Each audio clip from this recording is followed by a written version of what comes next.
ഉണ്ടാകും. അദ്ദേഹം പ്രതികരിക്കാൻ തയ്യാറാകുന്നില്ല എന്നുള്ളതാണ്. എന്തായാലും പോലീസ് വലിയൊരു സന്നാഹത്തോടെ തന്നെ ഇവിടെ എത്തിച്ചേർന്നിരിക്കുന്നു. പി വി അൻവർ ഇതിനുള്ളിലാണ് സ്മൃതിയുള്ളത്. പി വി അൻവർ ഇതിനുള്ളിലാണുള്ളത്. അദ്ദേഹം പോലീസ് ഉദ്യോഗസ്ഥരുമായി സംസാരിച്ചു. അറസ്റ്റ് ചെയ്യേണ്ട കാര്യമില്ലല്ലോ എന്നുള്ളതാണ് അദ്ദേഹം പറയുന്നത്. നമുക്ക് അദ്ദേഹത്തിൻ്റെ പ്രതികരണം തന്നെ ഈ ഒരു ഘട്ടത്തിൽ ചോദിക്കാം. നിലവിൽ അദ്ദേഹം ഇതിനുള്ളിലുണ്ട്. അദ്ദേഹത്തിൻ്റെ പ്രതികരണം നമുക്ക് പ്രതീക്ഷിക്കാം എന്നുള്ളതാണ്. കാരണം സാധാരണഗതിയിൽ ഇവിടെയുള്ള ജനങ്ങളുടെ ഒരു വിഷയം ഏറ്റെടുത്തുകൊണ്ടാണ് ഇത്തരം ഒരു പ്രതിഷേധത്തിലേക്ക് കടന്നത്. അദ്ദേഹം ഒരു പ്രതിഷേധത്തിലേക്ക് കടന്നത് സ്വാഭാവികമായിട്ടും ആ ഒരു പ്രതിഷേധത്തിൻ്റെ പേരിൽ തന്നെ അറസ്റ്റ് ചെയ്യേണ്ടതില്ലല്ലോ എന്നൊരു ചോദ്യം പി വി അൻവർ ചോദിച്ചിരുന്നു എന്നുള്ളതാണ്.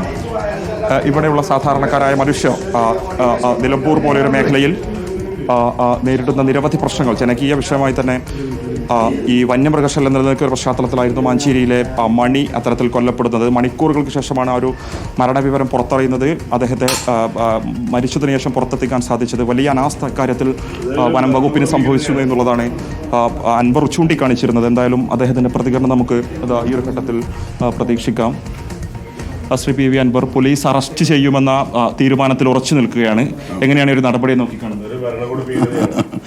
ഇതെന്താണ് നമുക്ക് അറിയില്ലേ. പിണറായിയെ കുറിച്ച് ഞാൻ പറയണ്ടല്ലോ. കേരളത്തിലെ 3.5 കോടി ജനങ്ങൾക്കും അറിയുന്നതാണ്. അപ്പോൾ പരിപൂർണമായിട്ടുള്ള ഭരണകൂട ഭീകരത മോദിയെക്കുറിച്ച് ഇങ്ങനെ ഇഷ്ടം പോലെ ഇവിടെ സംസാരിക്കുന്നുണ്ടല്ലോ. മോഡിയെക്കാളും വലിയ ഭീകരത ഈ എന്താ പറയുക വിദ്യാസമ്പന്നരായ കേരളത്തിലെ ജനങ്ങളുടെ മുന്നിൽ ഒരു ജനപ്രതിനിധിയെ എന്തിനാ അറസ്റ്റ് ചെയ്ത് കൊണ്ടുപോകുന്നത്? ഇന്ന് എൻ്റെ മണ്ഡലത്തിൽപ്പെട്ട എനിക്ക് അറിവുള്ള എന്നോട് അടുപ്പമുള്ള ഒരു ആദിവാസി സഹോദരനെ ഇന്നലെ വൈകുന്നേരം 4:30 ആന ചവിട്ടിക്കൊല്ലുന്നത് കുട്ടികളുമായി നടന്നു പോകുമ്പോൾ.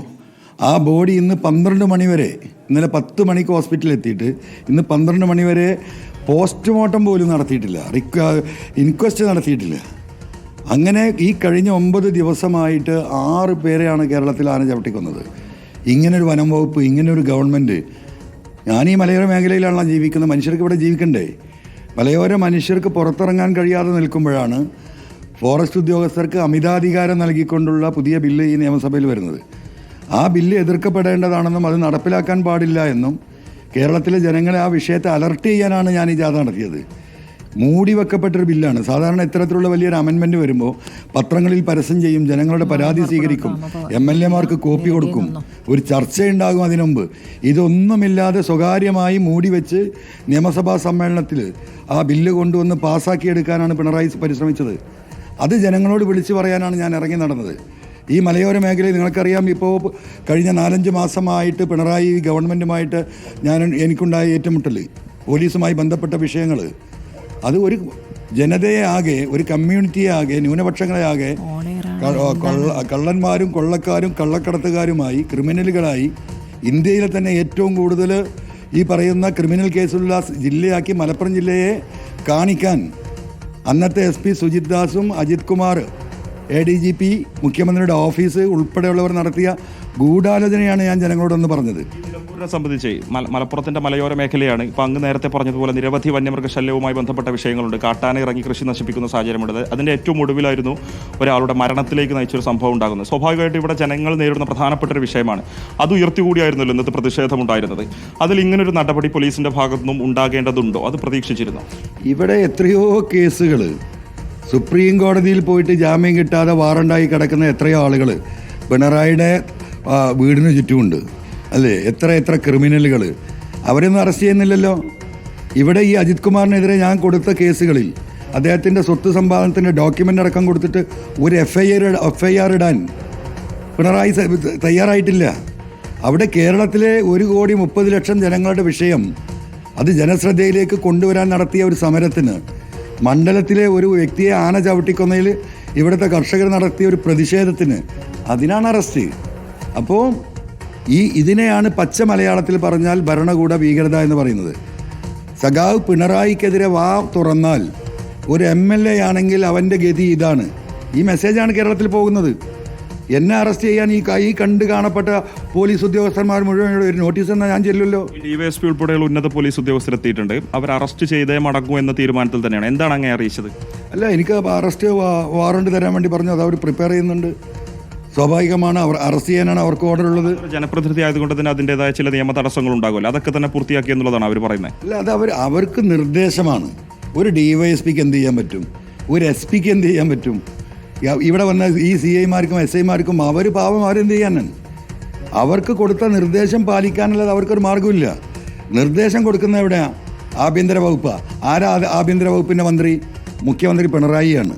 അപ്പോൾ സ്വാഭാവികമായും ആ കൊടുക്കുന്ന നിർദ്ദേശം പാലിക്കാൻ മാത്രമേ ഈ പോലീസുകാർക്ക് സാധിക്കുള്ളൂ. അതുകൊണ്ട് അവരെ കുറ്റപ്പെടുത്തിയിട്ടൊരു കാര്യമില്ല. കൃത്യമായിട്ടും മേലുദ്യോഗസ്ഥരുടെ അറിവ്, ഇവിടെയുള്ള ഇടതു സർക്കാർ നേതൃത്വം കൊടുക്കുന്ന ആളുകളുടെ അറിവോടുകൂടി തന്നെയാണ് ഈ അറസ്റ്റിലേക്ക് പോലീസ് എത്തിയിട്ടുള്ളത്. അല്ലാതെ ഒരു MLAയുടെ വീട്ടിൽ ഈ പാതിരാത്രിക്ക് ഈ പോലീസ് എന്നാൻ വരണോ? ഞാൻ കൊള്ളക്കാരനൊന്നുമല്ലല്ലോ, കൊലപാതകം നടത്തിയിട്ട് വരില്ലല്ലോ. ഈ ദാവൂദ് ഇബ്രാഹിമിനെയും മറ്റേ ഇവരെയൊക്കെ അറസ്റ്റ് ചെയ്യാൻ പോകുന്ന പോലെ ഇങ്ങനെ വന്നിട്ട് ഈ ഭീകരത നടത്തേണ്ട കാര്യം മറ്റുള്ളവരെ ഭയപ്പെടുത്തുകയാണ്. എന്നെ ഭയപ്പെടുത്താൻ നോക്കണ്ട. ഞാനിത് എന്നോ പ്രതീക്ഷ നടക്കുന്നത്, ഇതിലും വലുത് പ്രതീക്ഷ നടക്കുന്നത്. നാളെ കോടതിയിൽ ഏതൊക്കെ FIRകൾ കേരളം മുഴുവൻ്റെ പേരിൽ കേസെടുത്തിട്ടുണ്ടല്ലോ. ഈ FIRകളുടെ കെട്ടുമായിട്ട് അവിടെ വരും. ഞാനൊരു 3, 4, 6 മാസത്തിന് താമസിക്കാൻ തയ്യാറായിട്ടാണ് ഞാൻ പോകാൻ നിൽക്കുന്നത്. ഉയർത്തിയ നിരവധി വിഷയങ്ങളുണ്ടായിരുന്നു. അതിലൊന്നും തന്നെ ഇത്തരമൊരു പോലീസ് കേസ് രജിസ്റ്റർ ചെയ്യാനോ നാടകീയമായ ഇത്തരം ഒരു അറസ്റ്റിലേക്ക് കടക്കാനൊന്നും പോലീസ് തയ്യാറായിരുന്നില്ല. അത്തരമൊരു വിമർശനം ഇവിടെ നിലനിൽക്കുന്നുണ്ട്. പക്ഷേ ഈ ഒരു സംഭവത്തിൽ ഒരു പ്രതിഷേധത്തിൻ്റെ പേരിൽ അങ്ങയെ അറസ്റ്റ് ചെയ്യാൻ പോലീസ് എത്തുമ്പോൾ സ്വാഭാവികമായിട്ടും അതിൻ്റെ പിന്നിലെ ദുരുദ്ദേശവും കേരളം ചർച്ച ചെയ്യില്ല. അല്ല, ഇതിൽ വേറൊരു ദുരുദ്ദേശമുണ്ട്. നമുക്കറിയാം, ഈ മലയോര മേഖലയിൽ ജീവിക്കുന്ന മനുഷ്യരിൽ മഹാഭൂരിപക്ഷവും ക്രൈസ്തവ സമുദായത്തിൽപ്പെട്ട ആളുകളാണ്. അവരാണ് ഈ പറയുന്ന മലമുകളിൽ വന്ന് കഷ്ടപ്പെട്ട് കൃഷി ചെയ്ത് ജീവിച്ചു വന്നവർ. അവരാണ് മഹാഭൂരിപക്ഷം. ഇന്ന് അവർ നേരിടുന്ന ഈ വിഷയം അതിനെ ഒന്ന് കോർഡിനേറ്റ് ചെയ്തെടുക്കാൻ വേണ്ടിയിട്ട് ഈ മലയോര മേഖലയിലെ നിരവധി ബിഷപ്പുമാരെ പോയി ഞാൻ കണ്ടിട്ടുണ്ട്. നിരവധി പള്ളിയച്ചന്മാരുമായി സംസാരിച്ചിട്ടുണ്ട്. 100 കണക്കിന് കർഷക സംഘങ്ങൾ ഇവിടെയുണ്ട്, കമ്മിറ്റികളുണ്ട്. അവരുമായി സംസാരിച്ചിട്ടുണ്ട്. അവർ ഈ ജാഥയിൽ പങ്കെടുത്തിട്ടുണ്ട്. അപ്പോൾ ഈ ക്രൈസ്തവ മേഖലയിൽ ആ സമുദായം അനുഭവിക്കുന്ന വിഷയം അതുകൂടി ഞാൻ ഏറ്റെടുക്കാൻ പോവുകയാണ്. അങ്ങനെ ഏറ്റെടുത്താൽ ഇപ്പോൾ പിണറായി ഗവൺമെൻറ് നടപ്പിലാക്കിക്കൊണ്ടിരിക്കുന്ന ഈ പുതിയ ഭേദഗതി നിയമമടക്കം ജനങ്ങൾ അതിശക്തമായി ഗവൺമെൻറ്റിനെതിരെ പ്രതികരിക്കും. അപ്പോൾ ഞാൻ ഇന്ന് ഈ ക്രൈസ്തവ മേഖലയിൽ നടത്തിക്കൊണ്ടിരിക്കുന്ന മലയോര മേഖലയെ കൂട്ടിക്കടിപ്പിച്ച് നടത്തുന്ന ഈ നീക്കങ്ങൾ നാളത്തെ രാഷ്ട്രീയത്തിന് അവർക്ക് തിരിച്ചടിയാണ്. അപ്പോൾ സ്വാഭാവികമായും ആ മുന്നേറ്റത്തെ തടയണം. PV അൻവർ മലയോര മേഖലയുടെ യാത്ര ചെയ്യരുത്. ക്രൈസ്തവ സമുദായത്തിൻ്റെ ഈ മലയോര വിഷയത്തിൽ ഇടപെടരുത്. അതിനുള്ള വഴി അടക്കുകയാണ്. ഉയർത്തിക്കൊണ്ടുവന്ന ഒരു വിഷയം വലിയ വിഷയമായി തന്നെ കേരളത്തിലെ ജനങ്ങളെ ഏറ്റെടുക്കുമെന്നൊരു ആശങ്ക സ്വാഭാവികമായിട്ട് ഇവിടെയുള്ള സർക്കാരിനുണ്ട്. അത് തിരിച്ചറിഞ്ഞാണ് ഈ ഒരു അറസ്റ്റിലേക്ക് കടന്നത് എന്നാണ്. അത് തന്നെ, അതാണ് അതിൻ്റെ വസ്തുത. അല്ലെങ്കിൽ ഈ പാതിരാത്രി എന്നെ അറസ്റ്റ് ചെയ്യേണ്ട കാര്യം എന്താണ്? ഇന്നത്തെ ഞങ്ങളുടെ ജാഥയിൽ അവസാന യോഗത്തിൻ്റെ സമാപനത്തിൽ പങ്കെടുക്കുന്നത് ബത്തേരി തിരുമേനിയാണ്. അപ്പോൾ ക്രൈസ്തവ മേഖലയിൽ വലിയ വിഷയമുണ്ട്. ഈ പുതിയ ഭേദഗതി നിയമം അവർക്ക് ജീവിതം മുന്നോട്ട് കൊണ്ടുപോകാൻ കഴിയില്ല. ഒരു ഭാഗത്താന, ഇങ്ങോട്ട് മാറിയ കാട്ടി, അപ്പുറത്തേക്ക് ഇറങ്ങിയ പന്നി, ഇപ്പുറത്തേക്ക് ഇറങ്ങിയ കുരങ്ങ്. എങ്ങനെ മനുഷ്യൻ ജീവിക്കും? ഈ സർക്കാരിൻ്റെ ഒരു ഉത്തരവാദിത്തമില്ല. ഇതുവരെ പറഞ്ഞിരുന്ന കേന്ദ്ര ഗവൺമെൻറ്റാണെന്നാ. ഇപ്പോൾ ഈ പുതിയ ഉദ്യോഗസ്ഥർക്ക്, ഈ പറയുന്ന ഫോറസ്റ്റ് ഉദ്യോഗസ്ഥർക്ക് അമിത അധികാരം നൽകുന്ന ഈ ബില്ല് ആരാ കൊണ്ടുവരുന്നത്? സംസ്ഥാന വന നിയമത്തിലാണ്. പിണറായി സർക്കാരാണ് കൊണ്ടുവരുന്നത്. പിണറായിയുടെ വനം മന്ത്രിയാണ് കൊണ്ടുവരുന്നത്. കേരളത്തിലെ മന്ത്രിസഭ ചർച്ച ചെയ്തെടുത്ത തീരുമാനമാണ്. ഇതിന് കേന്ദ്രത്തിലെ ഒരു ഉത്തരവാദിത്വമില്ലല്ലോ. അപ്പോൾ ഇന്ന് മലയോര മേഖലയിൽ ഇന്ന് ഇങ്ങനെയെങ്കിലും കഷ്ടപ്പെട്ട് ജീവിതം എങ്ങനെയെങ്കിലും മുന്നോട്ട് കൊണ്ടുപോകാൻ പരിശ്രമിക്കുന്ന ഈ മനുഷ്യരുടെ മുന്നിൽ ഒരു ഇടുത്തി പോലെയാണ് ഈ വരുന്ന ഭേദഗതി. സഹകരിക്കോ? എന്തപ്പോൾ അങ്ങെടുത്തിട്ടുള്ള തീരുമാനം? പിന്നെന്താ, 100% സഹകരിക്കുമല്ലോ. സഹകരിക്കാൻ തന്നെ. ഞാനൊരു നിയമസഭാ സാമാജികനാണ്. നിയമത്തിന് കീഴടങ്ങേണ്ട. ഞാൻ ഒളിച്ചു കിടക്കാനും ഇവിടുന്ന് പോയിട്ട് മുൻകൂർ ജാമ്യം എടുക്കാനും എനിക്ക് പോലീസ് വന്നപ്പോൾ വേണമെങ്കിൽ പോകാമല്ലോ. പല മാർഗങ്ങളുണ്ട്. നമ്മൾ അത്തരം കാര്യങ്ങൾക്ക് ഉദ്ദേശിക്കുന്നേ ഇല്ല. ഇവിടുത്തെ നിയമത്തിൽ, ഇവിടുത്തെ കോടതികളിൽ അങ്ങേയറ്റത്തെ വിശ്വാസം അർപ്പിക്കുന്ന അതിൽ മാത്രമാണ് ഇന്നുള്ള വിശ്വാസം. ആ വിശ്വാസം ആ നിയമത്തിൻ്റെ മുന്നിൽ കീഴടങ്ങി എന്താണ് ഇതിൻ്റെ വസ്തുത എന്ന് കോടതിയെ ബോധ്യപ്പെടുത്താൻ കഴിയും. കോടതിക്കത് മനസ്സിലാകും. അതിൻ്റെ മുകളിലൊരു തീരുമാനമുണ്ടാകും. അതുവരെ ഞാൻ ജയിലിൽ നിൽക്കേണ്ടി വരും. അത്രയേ ഉള്ളൂ. ഉയർത്തിയ പ്രധാനപ്പെട്ട ഒരു വിഷയത്തിൻ്റെ പേരിൽ അറസ്റ്റിലേക്ക് കടക്കുമ്പോൾ അത് ഏറെക്കുറെ ശരിവെച്ചു എന്ന രീതിയിലേക്ക് വ്യാഖ്യാനം വരും. തീർച്ചയായിട്ടും അത് കേരളത്തിലെ ജനം വിലയിരുത്തട്ടെ. 3.5 കോടി ജനം വിലയിരുത്തട്ടെ. എനിക്ക് ഇവിടുത്തെ പ്രതിപക്ഷത്തിനോട് പറയാനുള്ളത്, ഇവിടുത്തെ സാമൂഹ്യ സംഘടനകളോട് പറയാനുള്ളത്, ഞാൻ നാളെ ജയിലിലായാലും 17-ാം തീയതി നിയമസഭാ സമ്മേളനം ആരംഭിക്കുകയാണ്. ഇവിടുത്തെ കേരളത്തിലെ പ്രതിപക്ഷം ആ ഉത്തരവാദിത്തം ഏറ്റെടുക്കുക. ആ പ്രമേയം കേരളത്തിലെ നിയമസഭയിൽ അവതരിപ്പിക്കാനുള്ള അവസരം ഉണ്ടാകാത്ത നിലപാടെടുക്കാൻ കേരളത്തിലെ പ്രതിപക്ഷ നേതാക്കന്മാർ, എല്ലാ രാഷ്ട്രീയ പാർട്ടിയിലെ നേതാക്കന്മാരും അതിന് മുൻകൈ എടുക്കണം. എന്നെ ജയിലിലാക്കിക്കൊണ്ട് ഈ നിയമം പാസ്സാക്കിയെടുക്കാൻ ഉള്ള പരിശ്രമം ഒരു ഭാഗത്ത് നടത്തുന്നുണ്ട്.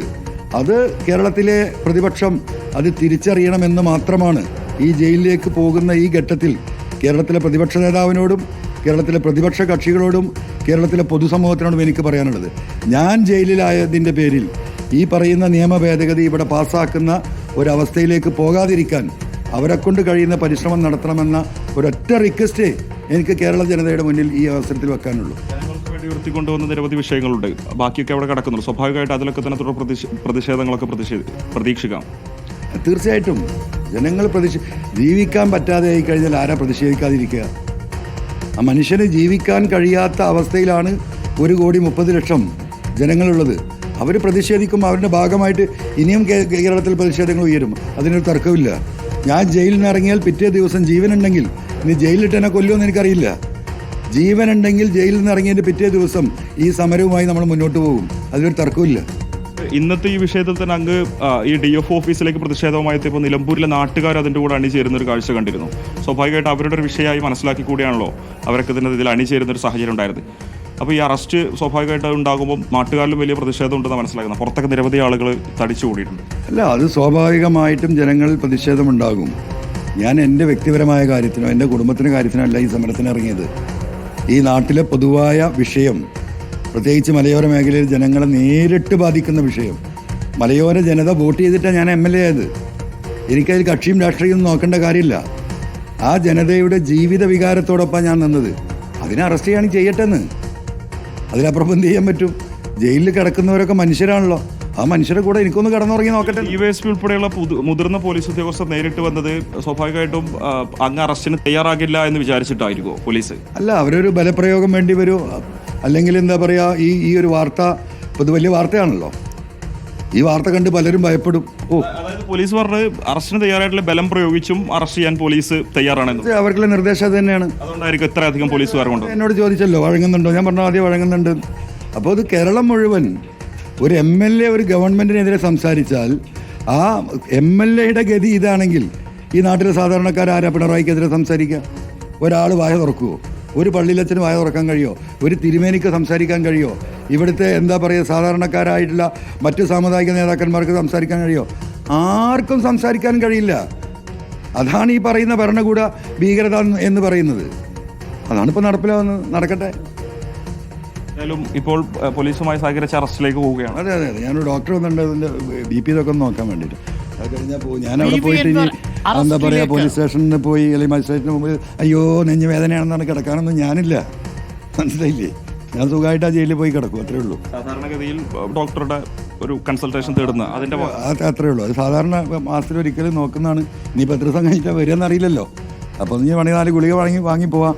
എന്തായാലും ഇന്ന് ജയിലിൽ കിടന്നുറങ്ങും, ആശുപത്രിക്കൊന്നും പോകുന്നില്ല. അതിന് ബേജാറാവുണ്ട്. അങ്ങ് ഉയർത്തുന്ന വാദഗതി ഉൾപ്പെടെ ഇതോടെ അവസാനിക്കില്ല.